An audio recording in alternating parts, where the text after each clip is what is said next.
O meglio, del deputato trevigiano Simonetta Rubinato il suggerimento che ha portato alla lettera inviata a Roma dal Consiglio regionale e che di fatto invalida tutto l'iter, mantenendo il territorio sappadino, quindi anche le sorgenti del Piave, in Veneto. Una settimana fa io ho sentito il Presidente del Consiglio regionale Ciambetti e ho chiesto a lui se la Regione aveva nulla da dire a proposito del fatto che dopo un referendum sull'autonomia, anzi 2 referendum sull'autonomia del Veneto e del Bellunese, una comunità come quella sappadina, dove ricordo ci sono anche le sorgenti del Piave, potesse passare così d'amblè con una legge tra l'altro ordinaria, con un parere favorevole della Regione Veneto senza colpo ferire. Perché in realtà manca il parere della Regione.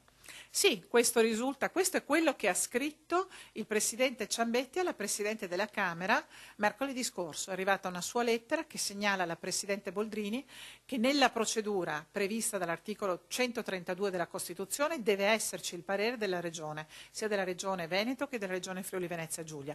Ebbene, risulta che il parere della Regione Veneto non c'è, è agli atti una semplice mozione che però non è il parere richiesto dalla Costituzione. Tutto bloccato quindi a Roma. Fino a quando non viene acquisito il parere del Consiglio regionale del Veneto. Tra l'altro il Senato ha votato senza questo parere.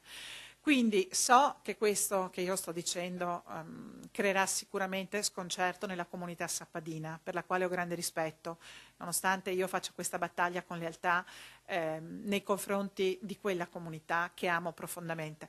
Ma vorrei ricordare a tutti che una procedura viziata è una procedura che comunque non porterebbe da nessuna parte. E non è l'unico passaggio mancante per il distacco di Sappada dal Veneto. Dobbiamo verificare la necessità o meno di una legge costituzionale, perché la MON, per trasmigrare in Trentino Alto Adige, il governo ha sempre detto, il Parlamento hanno detto che serviva una legge costituzionale. Qui invece si sta discutendo di una legge ordinaria. Quindi sono 2 vizi di procedura, di forma particolarmente rilevanti.